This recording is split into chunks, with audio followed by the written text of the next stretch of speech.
That's where my material comes from, is my tailgate. And that's where my friends are at. And I will give up income for that. I'm just not, it's too sacred to me. Some of my tailgate friends have asked me, are you going to do, book signings at our tailgate? And I'm not going to do it. I don't want to disrupt the thing that we have that I cherish so much. And it is a religion in the South. It's college football and tailgating. And I'm so disappointed with Greg, your husband, watching professional football.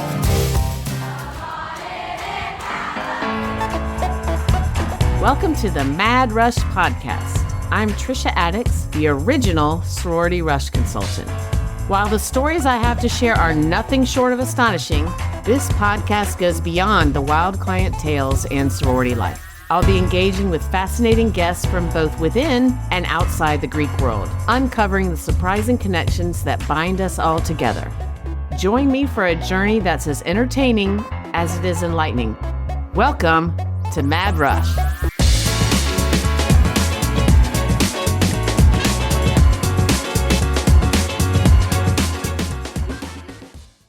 So growing up, I was an avid reader, and my favorite author was Louis Grizzard. His books were the reason I was an English major and why I worked at the Atlanta Journal-Constitution after college. I wanted to write like him, and I honestly wanted to be him. I ended up working in classified ads and ultimately becoming a sorority rush consultant, but I digress. So fast forward to Facebook, and on Saturday mornings during football season, I discovered Charlie English.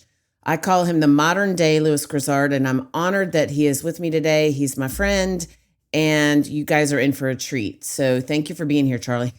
Thank you, Trisha, for having me. This is my very first podcast, so please be gentle. They're not going to be, trust me. And my light's not working. My halo light's not working. I think when I was filming my last OnlyFans, it got wet, but we can, hopefully the light's okay in here.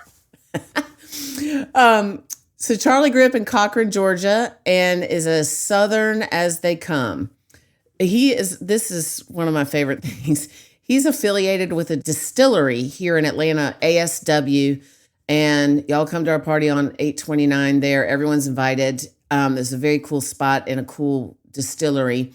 Anyway, ASW produces Hunker vodka, and it's because the two owners went to the University of Georgia, and that's what we say, which is hunker down dogs. Anyway, please, Charlie, say the word hunker, and y'all will know what I'm talking about when I say Southern.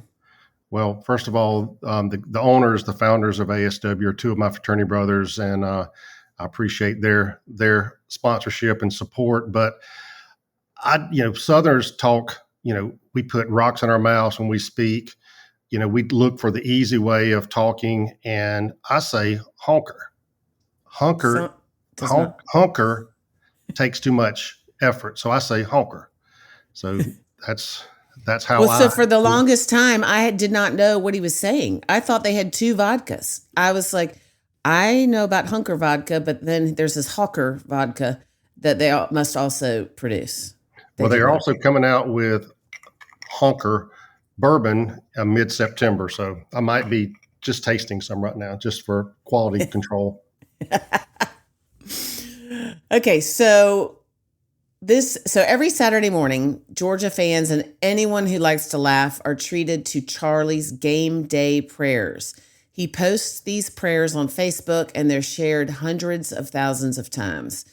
These prayers are satirical, they're hilarious, and they capture the University of Georgia's fans' hearts as he describes what he is praying for on that particular day. Charlie, please give us an excerpt of one of these fabulous prayers. Okay, if you insist. This is from Georgia, Florida, 2021, and this is just an excerpt from it. Again, these are satirical. I always try to stay respectful. My brother-in-law was a Methodist minister, and I am a churchgoer myself, and I never want to step across the lines. But here we go. Lord, after much deliberation and consternation, I have chosen not to make the annual pilgrimage down to the world's largest cocktail party, which lies within the territory occupied by the Florida Philistines. For my body is tired and my liver is weary. I pledge to stay back and protect our lovely city of Athens from the aggressors from the north clad in orange who throw mustard bottles and golf balls.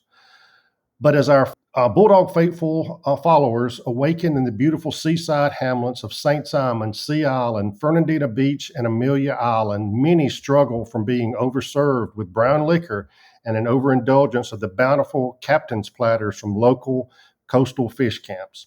Please lay your comforting hands on their throbbing heads and coat their stomachs with that awful pink, chalky, antacid elixir and make them whole again before today's game. Please watch over our dog tailgaters this morning as they forage for tailgate foods in this foreign land. Please help them steer away from the tempting convenience store sushi and rancid roller grill items, for all things must eventually come to pass, and porta potties are few and far between. O Lord, as we gather today on the banks of the St. Johns River, please forgive me for my continued hatred and bitterness that dwells deep inside me for those gross jort, tank top wearing, halter top wearing, Florida Philistine, swamp newts, and their Floridian follicle fountains, aka mullets. Amen. Yeah. So this, and then they go on, and they are awesome, and they're shared hundreds of thousands of times. And you brought me, just by that prayer, you said the word mullet. So that is what we call the Chi Omega House in Athens, Georgia. If you were live with me, I saw that during Rush. I saw something about some alumni saying the mullet. Yeah, so the mullet, the Chi Omega House in Athens is a ranch on the front, like a ranch house, one-story ranch house. And then it in the back is really large and it goes up 3 stories where the residence rooms are. So anyway, that's hilarious that you call business them in the front and party in the back. Just exactly. So that rings true. And it's also kind of ironic because Charlie, as he said, was in the Greek system at Georgia and he was a Lambda Chi, but ironically, he was a houseboy at Chi Omega, my sorority. I didn't meet him until many years later, but what years were you a houseboy? And explain what a houseboy is, because I don't think that happens anymore. I don't think that's a thing. So I graduated 87, spring of 87. So when did you get there? 90. Oh, no, 86. But I pledged. I was a sophomore pledge, which is the whole reason that I have this podcast and my business, is because I did not have a successful rush my freshman year. So I would have missed you I would have pledged when you were gone. Yeah, I didn't pledge until my sophomore spring year either. So it was, sometimes life isn't planned the way we want it. But I was a houseboy, graduated in 87. I will not mention the house mother nor the cook because there was lots of fun there. So our job was to get there a couple of hours before dinner is primarily when I worked. And we would help with last minute food preparation, putting together, it was fed family style mostly back then when I was there. Occasionally we would do buffets, but we did family styles on putting multiple platters on each table. So I would do that, then help with cleanup. And, one of the benefits, not only getting paid well, I also got to take home to-go boxes, and then also I got to know all the cows. So if I ever needed a date or a cow needed a date, I was always available for that. So I actually did have a girlfriend sometimes in college, but and she was a cow. By the way, we're not going to mention any names, but so I'm sure some of your viewers may remember that. But we just there was several of my fraternity brothers who did that with me. We even talked the house mother 1 month into telling her that the following month was houseboy appreciation month. And she didn't hire us a stripper, but she hired us a belly dancer. So we actually have pictures I can share with you. Yes, I have pictures of a belly dancer, and me and Wick and Guy and Don are all around her. She's laying across the table, and we had to dress up. So we had ties on and white bucks. That was back in the good old days when you were dressed up. So good times at the Kyo house. And wouldn't trade Well, that I for. love how you're making it seem like a job. You're like, well, so we served food. And I'm like, really? You were just kind of there to hang out with the girls. I mean, I'm just saying, but maybe there was an actual, huh? Don't judge me. I'm not judging you. It's just hilarious. I don't think houseboys exist anymore. Do y'all contract with like a Sodexo or a food service company now? Y'all may do that, and they handle the cooks, because I know that that's always, staffing is always an issue. And if you hire, or if you, engage a food service company like a Sodexo or someone else, they provide cooks, order bulk foods. And we're going deep into the house sorority house management program right now. Yeah, no, I don't know how they get their food. I just know that we on Fridays would have grilled cheese Friday. And what they did was they cut these sandwiches into quarters. Well, so it was just like a bite. It's also we're going to visit sushi in a second about this, but so they cut the sandwiches into fours so you didn't think you were eating, a sandwich. And I would literally have like 8 sandwiches because it was just like eating bites. And I don't eat sushi, but I have the same thought about sushi. Like I look at the amount of bites that, and everybody in my family but me loves sushi. And I'm like, wait, are you not eating like 7 fishes or 7 fish? That's not, anyway. Loaves. Yeah. 7. I don't get it. But anyway, we powered through some grilled cheese sandwiches. And then we would break in when the kitchen was closed and locked.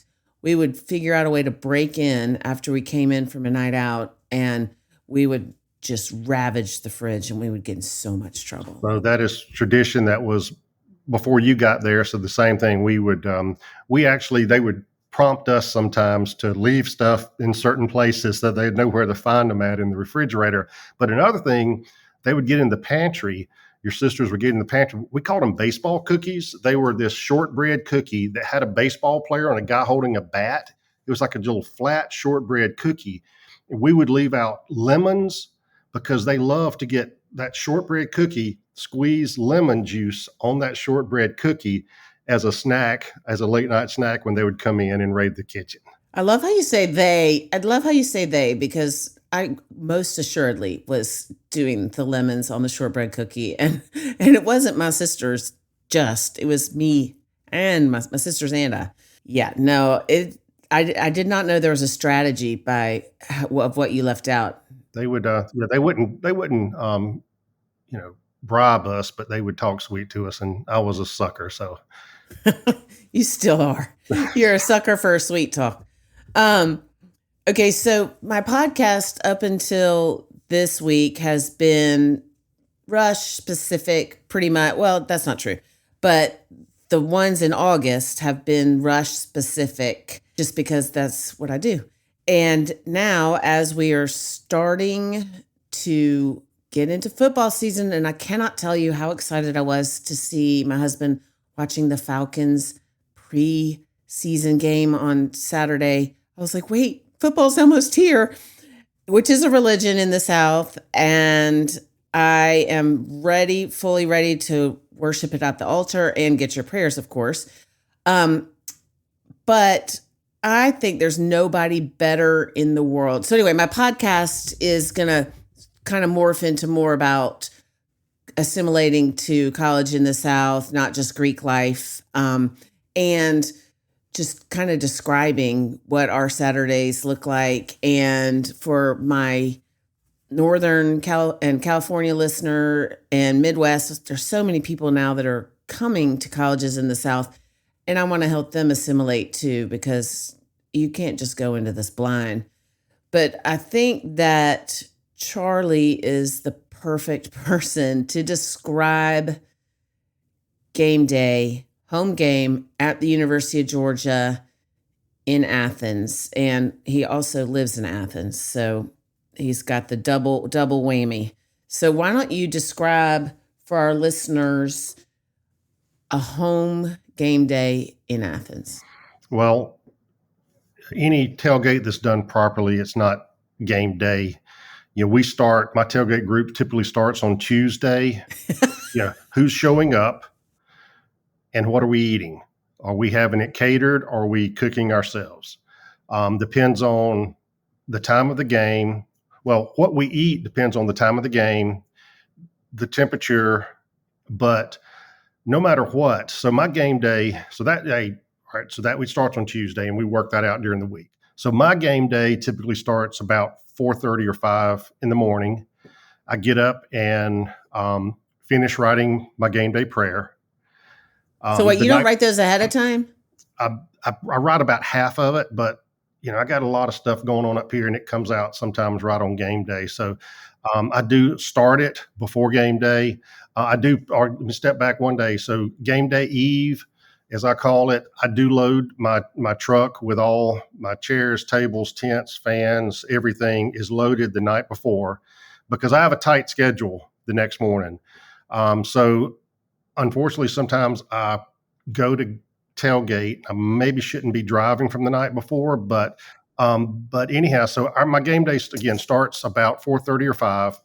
I finish up the prayer, post it. I'm usually at the Biscuit Basket in Athens over off of, I think that's Chase Street. It's a convenience store biscuit joint that makes amazing biscuits. And I always take Terry and Bobby, the ladies who are in charge of my parking lot. So I'm not going to tell you where we park at, but we park close to downtown, kind of on campus. And we have to pay for our parking. We prepay for the season. And we have two ladies, Terry and Bobby. So how much do you pay for the season? I'm trying to get the whole, what can people expect as far as how much money it's going to cost? So we pay, I think it's $225 per spot for the whole year for all the home games. That means Terry and Bobby let us in at 7:00 and we have to be out by 7:00 the next morning. So you have 24 hours for $225 per person. Right. But so that's not, so I don't do so you can do parking through the Athletic Association. And I'm so low on their totem pole, parking would be terrible. So I prefer to park here in this undisclosed place. So anyhow, so I go about 6:40, I pick up my biscuits for Terry and Bobby, and sometimes I get one for me and a tall boy. So biscuits and a beer is a tradition at our tailgate. As we're setting that up, we eat a biscuit and have a tall boy beer, and that's how we start our day. So they let us in our parking lot at 7 a.m. And again, it's dependent on it. Well, I set up all the tents, the chairs, the tables. I set that up immediately. I have red cones that say security on them, so nobody will move them, hopefully. And I hold all my friends' spaces beside me. Our lot is not assigned spots. It used to be a sign and it was nice, but now I've invested in orange cones and a stencil and some black paint. So they're now reserved like that. So we set everything up. And again, depending on the time of kickoff, if it's a noon kickoff, I'm there at 6:45. If it's 8:00 at night, I'm there at 6:45. So I have to get there and get my spot, get everything set up. If it is a later in the day game, sometimes I will, I've already bribed Bobby and Terry with a biscuit, so they'll let me leave my parking lot, go back home, shower, change clothes. But if I don't, I typically do bring a extra set of clothes, a wardrobe change. For the Hollywoods who are watching this, it's a tailgate wardrobe change. So sometimes it'll be the exact same outfit, just a fresh pair. Sometimes I'll switch from a black gingham shirt to a red gingham shirt. Who knows? So getting crazy there, Charlie. I keep them guessing. That's. But it's so much fun. I do have my book coming out, and people are asking me, well, am I doing signings on game day? I will not. If it's on a home game day, I won't do it. That's where my material comes from, is my tailgate, and that's where my friends are at, and I will give up income for that. I'm just not. It's too sacred to me. Some of my tailgate friends have asked me, "Are you going to do, book signings at our tailgate, and I'm not going to do it. I don't want to disrupt the thing that we have that I cherish so much, and it is a religion in the South, is college football and tailgating. And I'm so disappointed with Greg, your husband, watching professional football. I know it was just football. Well, he's desperate. He's desperate. It's getting close. Getting the lighter the mornings, or the humidity is not as bad in the morning. So he's got football. He can just feel it coming, and he backslid and just tempted with the devil and watched some professional football. But I promise you, in the last 5 years, I may have combined watch one professional game. I just don't do it. Even Super Bowl. I just don't do it. That's interesting. Well, normally Sundays. That is a very different North-South thing, because I think that professional football is a religion up north for those that watch sports. Well, I'm B&L. You know what B&L means, right? No.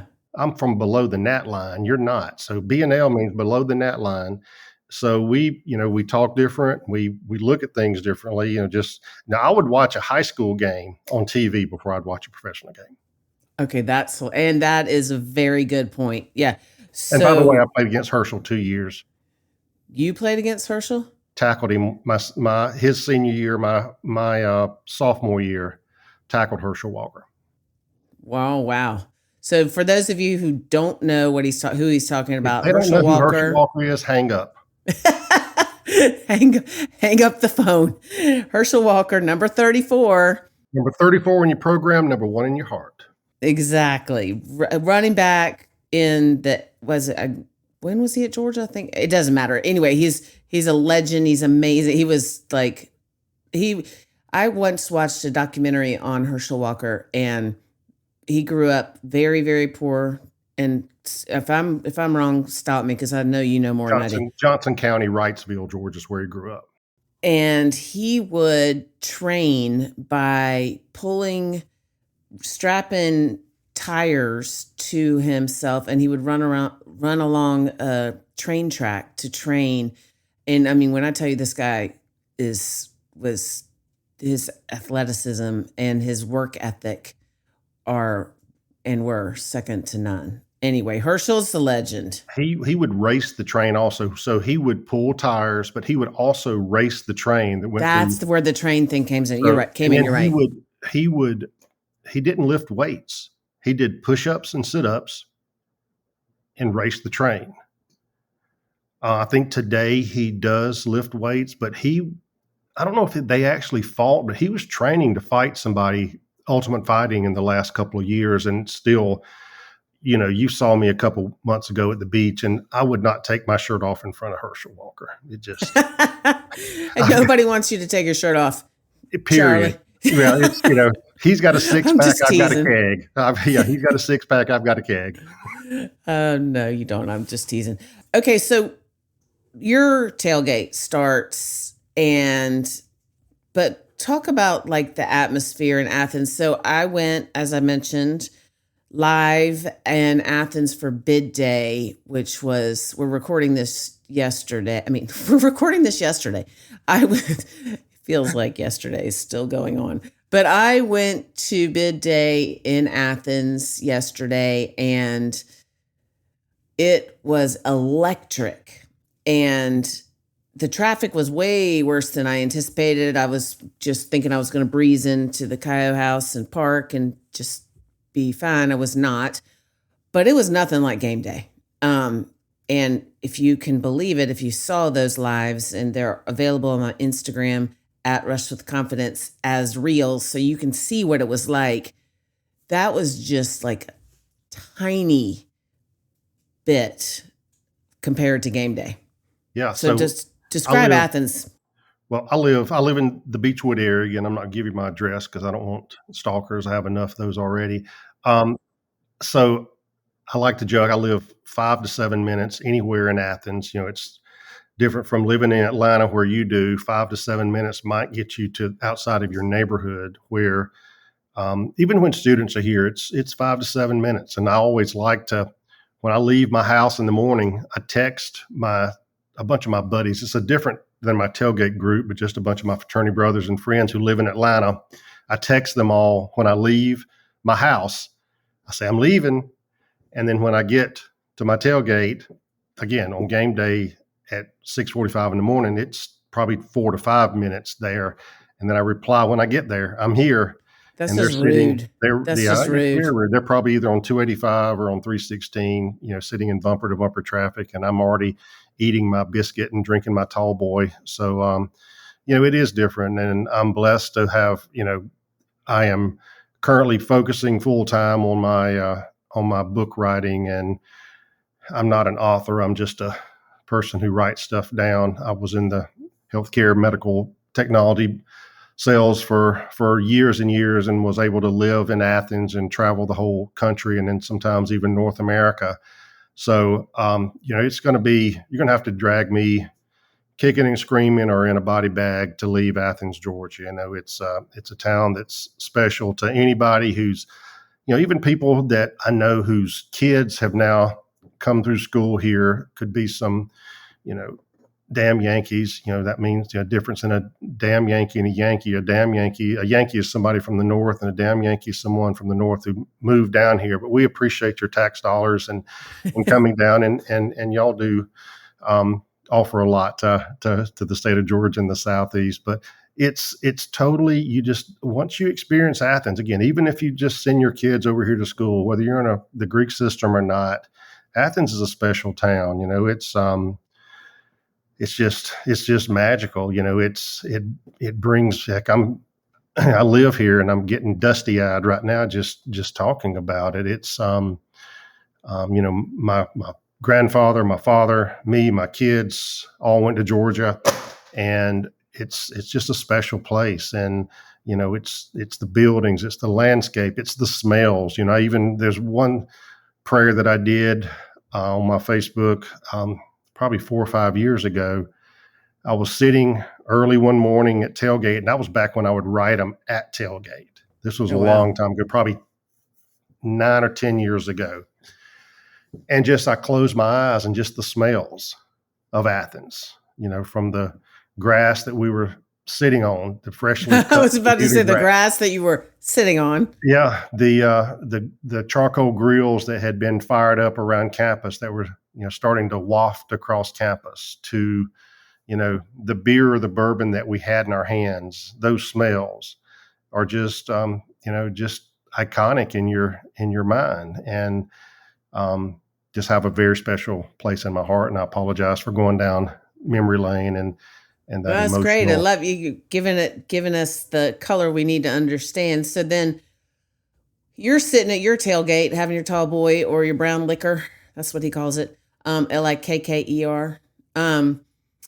But all around you, there are tents set up. There are, and I mean, most people probably or listening to this have seen this in some capacity, but the atmosphere is electric. People are excited. They're dressed to the nines. And that's something also that I've said before, and I'll say again.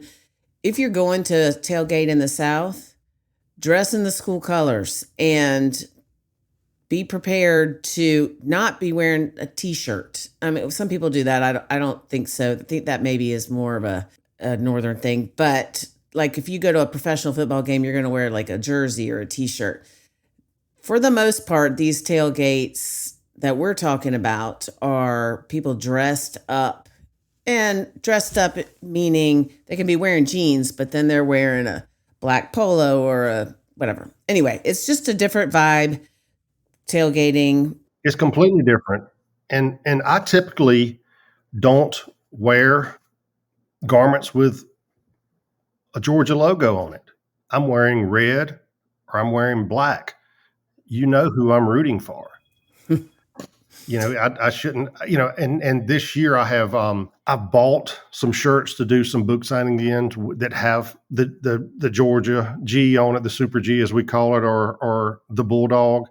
But it's, we're not Pookie or Jet, but we do, you dress. I just found out about Pookie and Jet yesterday. And You are a lucky woman. someone said, It's I like a think train Pookie wreck. and somebody said, I think Pookie and Jet live near you. And I was He went like, to Georgia. Yeah, he I went to don't Georgia. know. I don't know who Pookie and Jet are, but I'm going She's down that pregnant rabbit hole. now. Yeah, we probably shouldn't talk Which one about is Pookie the boy, the girl? it. Yeah, Pookie's the girl. Pookie is pregnant, and then Okay. Jet is the guy. And yeah, that's Okay. all. Let's just talk. Don't talk anymore about that. Okay. So anyway, I digress. Game day in the South. It's electric. It's an all day thing. It's super school spirit, but not necessarily there. And there are don't get me wrong. There are tons of people who are wearing t-shirts and jerseys, but I'm talking about the elevated tailgates where, like, for lack of a better word, it's sort of a religion. What you wear matters. And that also, I did a talk at a sorority house in Athens, and I tried to explain, dressing for the occasion. And it's important to, for Rush, it doesn't really matter what you wear, just that you wear it well and that you're confident in it. And these college girls, so I dressed in the 80s. I would wear a Laura Ashley romper with sometimes with Papagallo. a crinoline under it and long sleeves, ruffled collar, the whole 9 yards. These girls now are dressing in very form-fitting clothes, and they look like they're going out to me. Well, But and they do one thing that you hate, and I want you to talk about that. hold 1 second. He's gone. He's left. He's left the building. So what I was saying while we wait for him is, I know what he's doing. If you're not watching this on our YouTube channel, he just held up a pair of white cowboy boots. Talk to us about white cowboy boots. White boots are for majorettes, which that is fine. Majorette wear and like Dallas Cowboy cheerleaders, Dallas Cowboy Thunderstruck. cheerleaders and, adult entertainment clubs. But it's not, I pick at the boots and I actually have some merch that's coming out here very shortly that's going to address the boots. We can talk. I can show you that later. But you were just talking about how the girls dress today, and I even reference it in my prayer because we've had, typically, daughters of the people in our tailgate group are good, but they bring friends with them, whether they be sorority sisters or just friends. And some of the outfits that they wear, I'm like, it's uncomfortable as, I have a daughter and I would, the hair standing up on my neck right now about some of the things that they wear. And, I'm happy that they have an amazing body, but it's very uncomfortable to, when you wear those type things to tailgates, especially when you come to adult tailgates, including your friends' parents. It's just, as my mom always would say, is there's a time and a place for everything. If you're going clubbing downtown Atlanta, that's perfect. You go be there in the club, but that's not, Georgia tailgates. That's not the place. So, but anyhow, Yeah, it's dressing for the occasion is something that I talk about every day, and it's very important to remember, even as if you're at a tailgate on a Saturday, know your audience. That's a key thing.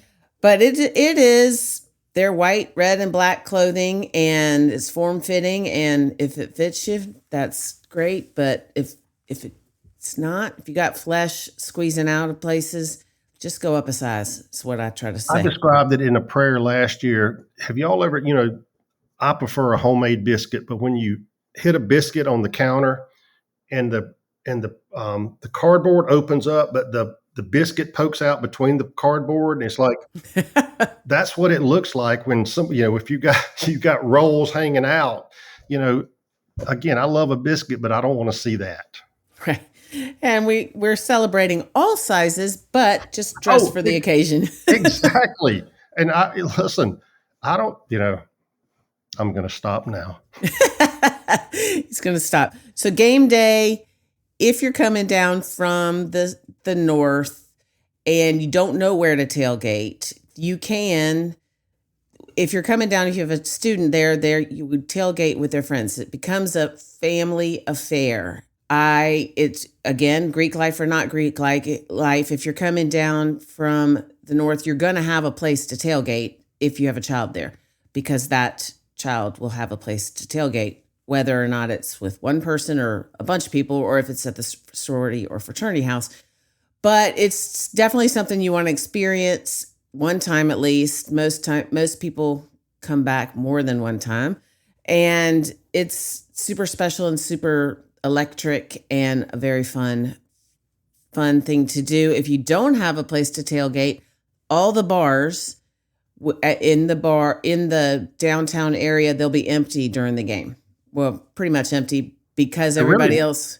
They're really not anymore. They're really not anymore, Trisha. I actually there was a home game 2 years ago that I went to, and the bars are packed. Oh, really? Yeah, they say, the current, so this year we're at 93,303, I think. So we just enlarged the stadium. The police say on any given weekend, there are 100,000 more people in Athens than the stadium will hold. Oh, wow. So the bars downtown are full during games. So I stand corrected. But it's still, that's a place to go. It's a place to go. And not to discourage anybody from coming to tailgate, if you're not from here, if you're from out of state, or even if you're in state and don't have many Georgia, friends, which I'll pray for you if you don't, your kids do. And, I have a 10 commandments of tailgating, and I won't go into them today, but one is don't show up empty handed. So good advice. If your kids say, hey, we're going to my roommate's family's tailgate, show up with something and more than a bag of chips. And don't bring a congealed salad unless it's in the form of, Jell-O shots. But don't get invited to a tailgate and show up cheap. Bring something, bring a bottle of wine, bring a nice bottle of bourbon. But please don't show up empty handed if you get invited to a tailgate that you don't know, the people you don't know. Even if they say don't bring anything. That's good advice in general. And what I was talking about with Ellen Scrametti, you got to have a Cersei, happy, you got to show up. Okay, so the 10 commandments of tailgating, can you give us a couple? Or is it a spoiler alert for your book? It's a spoiler alert. Spoiler alert. I'm going to publish those on the socials here shortly. But I gave you one. I gave you two. Don't show up empty-handed. Actually three. Don't show up empty-handed. Don't show up empty-handed with, a bottle of Ritz Cola. Bring something nice, and don't bring a congealed salad unless it's in the form of Jell-O shots. So those are 3 of the 10. And a congealed salad, y'all might not even know it. You didn't say it right. See, again, you're from above the gnat line. It's true. Charlotte. But my grandmother was not, and my grandmother made a congealed salad. She called it tomato aspic, and it is tomato juice, pieces of celery, and gelatin. No, there were no olives. No. All right. So ours had olives in it. So it's like, ours was like a Bloody Mary, a congealed Bloody Mary, which, that's a drink recipe right there. Hold on. Let me write that down. No, it's not. No, it's not. Anyway, this thing was nasty, y'all. So she would put in the middle of it. So she, for some reason, did not subscribe to the Duke's mayonnaise train, which is what I am a firm believer in, Duke's mayonnaise. But she would put a dollop of Miracle Whip in the middle of this tomato aspic salad. And this, y'all, was actually served to me. It's basically tomato jelly with chunks of hard things in it. and Jello, excuse me. It was gross, but she loved it and she lived it. And she also had a recipe for crusty applesauce. It was my dad's favorite thing. And she would do, and this, my grandmother was from Griffin, Georgia, which originally from That's above the Cartersville, gnat Georgia. line. That's not below the gnat line. Don't be Was it, trying to that's, don't be trying to sneak in. No, we're not going to let you go. anyway, she made crusty applesauce That and was my it was nickname in high school. crusty applesauce. Yeah. I know. Anyway, it's applesauce with post toasties, which are cornflakes, and brown sugar and butter, and then you bake it all together. And it was my dad's favorite thing. And that was also, we should do a whole thing about Southern recipes But because, think about that warm over some vanilla ice cream. yeah, she did think about it over vanilla ice cream. She used to say that no matter how full you were, ice cream could get in the crevices. So she had ice cream every day of her life. I love that woman. Yeah. She was actually the best. If I'd had a daughter, I would have named her after her. Her name was Sally. Anyway, I digress. There are a lot of food traditions too that are tailgate, and it's also very different than professional football where they get out the big grills. Some people do that, but it's mostly about bringing an appetizer, and it's bringing some barbecue that you pick up at the Sauce House in Athens or wherever you pick up your barbecue, and there's a lot of pickup food. It's not necessarily the grills. There are the people grilling, but there are also the people wearing jerseys and t-shirts. That's funny you said pickups. Some people call them appetizers. Some people call them pickups. Yep. Have you, because the person that I first heard it from is from North Carolina where you grew up. So oh, really? Is that where you heard pickups from, or were you just saying pickup items? No, I think that probably I don't know where I came up with that. But some people do call an appetizer a pickup. I call it an appetizer, but I was talking about picking up. But yeah, now we know. Now I know that, but that's a North Carolina thing. Who knew? I guess it's ingrained in me more than I thought. So game day prayers, he does these game day prayers, and he has since made those game day prayers into a book. And say the title of your book, because I butcher it every time.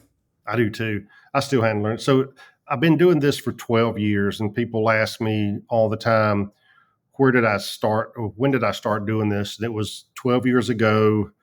Mark Rick was our coach. We were playing Appalachian State late September, and one of my fraternity brothers, Andy Barksdale, we might have had a couple of brown liquor drinks at tailgate. We were getting ready to go into the game, and he said, Charlie, because we always pray before our tailgate. You know, we pray for the food and we pray for fellowship and family and protect the players. That's not a satirical prayer, by the way. No, it's not. It's not. Yeah, no, I know. I was just clarifying the difference between an actual prayer and Andy said, Charlie, you need to pray for us today on Facebook. And I wrote a prayer. It was like maybe 4 to 6 lines long. I still have it. It's actually in my book that's coming out. There were 6 comments and 12 likes. You know, last year I had one prayer that was 193,000 impressions on Facebook, and one was 123,000 impressions. So that was my largest. So that's how it started. But the book is called Pregame Prayer and Tailgate Tales, and it's all about. But wait, isn't there a subtitle? Yes. A Damn Good Bulldog's Road to Eternal Glory is the name of my first book. So this book is going to be my first. I've already started on my second book. So the first book is the back-to-back national championship year. So those are the 2 years. So I've still got 10 years of content to work with. So there could be, you better make room on your bookshelf, because I got several more to come after this. So that's how it started, and that's, where it's at today. So it's the back-to-back years. Each game is a chapter. Every chapter has a brown liquor drink, a bourbon drink, which, I do have an affinity for. Then there's like a lifestyle section with the centerfold of the book is actually a collage of pictures of white boots. People send me pictures of white boots in the last couple of weeks, there have been a couple of big country music concerts up in the Atlanta area, and people are sending me pictures of girls wearing white boots at these concerts. So I've got a plethora of white boot photographs that we've put into the book. And then there's another lifestyle section. I'm not going to spoil it right now. The book comes out, like I said, on the 29th, next Thursday. And then the back of the book is about 50 to 100 tailgate appetizers. So that's what the book pickups, appetizers. And as my mama said, if you don't have a plate and you're not sitting down, the calories don't count. That is so true. I live by that mantra. Unfortunately, I do too. So Bama Rush Talk popularized the hashtag OOTD outfit of the day. For Mad Rush, I'm repurposing this into hashtag observation of the day. So what is your hashtag observation of the day? I have not, as far as my book and what I'm promoting right now, I did not come up with one, but for the betterment of the Bulldog Nation, I would like to go with GDS WWW. And what does that mean? Go dog sick 'em, woof, woof, woof. Love it. That's awesome. We have had the treat. This has been a treat having the world's biggest Georgia fan, and his book is coming out. You'll be able to get all of his information, his socials and everything in the notes for today. But why don't you tell us where they can find you in the meantime? Yeah. So my website is coming up later this week. It's Charlie. Okay, I would like to interject something about this. Charlie's email is still MindSpring. So when we're talking about technology with Charlie, like he says his website's coming up. Like he probably thinks that's smoke just signals. We're just smoke signals. Yeah, you type it in and it comes up smoke signal because I'm a little old school. Yeah, when I say old school, he's still wearing tree torns. I washed them last night because I'm going to Sea Island tomorrow. So I washed them last night, so they'll be clean when I wear them to Sea Island next week. So, I'd look them up if you don't know what they are. I was at a party on Saturday night and 3 people came up and said, "Are you wearing tree torns?" I said, "Yes, I am." So don't judge me. But again, I'm a little bit old school in some ways, whether it be my email account or my shoes, but they're always quality. Exactly. That's quality over technology. But anyway, so your website is coming up. Smoke signals. What is that? It's charlieenglish.com. You can follow me on Facebook. It's Charlie English, and there are a couple other Charlie Englishes out there in the world. They're not there. There are some imposters. I actually had someone report one today to me on the Facebook, as my mama calls it, the Facebook, and kind of like it's got the in front of it. But Charlie English, Athens, Georgia, if you want to find me. And I primarily, from what I understand, my social media manager has found out a way to put it on Instagram. It's not on TikTok, X, or whatever else is out there, but it will like I said, old school. Old school, I would like to invite. Go ahead. In my MySpace account, you can look on it also. And you were talking about your OnlyFans page. He was kidding about that. I've already canceled that though. Okay, so and Charlie and I, if you are in the Atlanta area for the golf tournament next week at East Lake, or if you're coming in town for the Georgia Clemson game, we are hosting a party celebrating his book coming out, and this podcast. And we're hosting a party at ASW Distillery on August 29th, and it starts at 6:30 on Armour Drive. On Armour Drive, because there's 2 other locations in Atlanta. One's at the Battery and one's on the West End, but this is the one at 199 Armour Drive. So that's the main distillery for brown liquors. That's what we like. So it's a beautiful venue. Anyway, everybody's welcome. We'd love for you to come celebrate. We have some surprise guests. We have a band, and we'd love to see you there and celebrate the beginning of this godliest of seasons, the football season in the South, and in particular, the Georgia Bulldogs. I have some Auburn friends that are coming, and they're like, I don't know if I should wear my orange shirt or my blue shirt. No, I was like, I just want them to come. I know. This past year, the Auburn game was in Auburn, and they hosted us and celebrated us. We had a great time. We're reciprocating with them this year, all of our friends. So, we can, it's only 3 hours a year that we hate each other. And that does not include tailgate, and that's one thing I don't allow at my tailgate, jawing and bickering and talking trash. Let's just be friends and celebrate, friendship and college football and beautiful fall weather, and not get into the weeds with, whose team's better at tailgate. Once you go through the gate, once they scan your ticket, the gloves come off and it gets ugly. But until then, we're all very civil at my tailgate. Well, that's a good observation of the day too. Just, this is all for fun, every bit of this. And we are just happy to be having the chance to have a good time with our 193,000 best friends, both teams. So thank you so much for being here. I can't wait to celebrate with you next Thursday. Again, that's open to the public. We'd love to have you no matter what team you are. And I actually told my Auburn friend that. I was like, I don't care what you wear, just come on. And I have Auburn friends coming too. Yes. So anyway, even if you're an Auburn fan, we want you there. We want to be with you. So great to have you. Look forward to celebrating your amazing accomplishments next week. And I will see you then. Thank you very much, Trisha.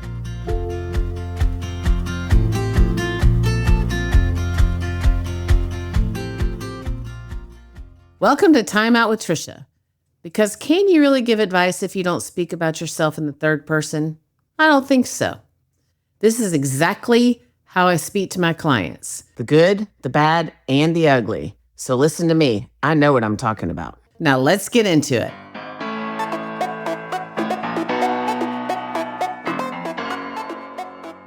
So for the past 2 episodes with Ellen Scrimetti and Charlie English, I've been struck by a correlation that I see in their success. And that is they both stayed true to what they wanted. They worked with intention and integrity, and they never lost sight of that. So whether you're going through rush or trying to succeed in any area, that is the best advice you can ever hear. And I'm so grateful to them for giving this advice.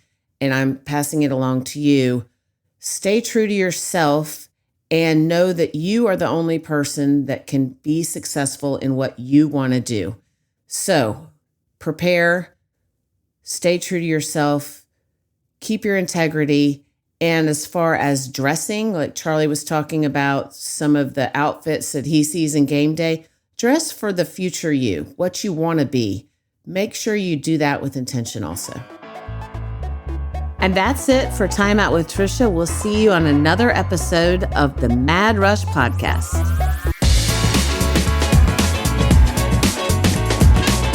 Thank you for tuning in to another episode of the Mad Rush Podcast. If you are enjoying this podcast, please consider leaving us a 5-star review. For additional Rush tips, updates, and more, please follow me on Instagram at Rush with Confidence. If you would like to reach out to us or for more information, please email info@madrushpod.com. This podcast is produced by Collier Landry and Don't Touch My Radio.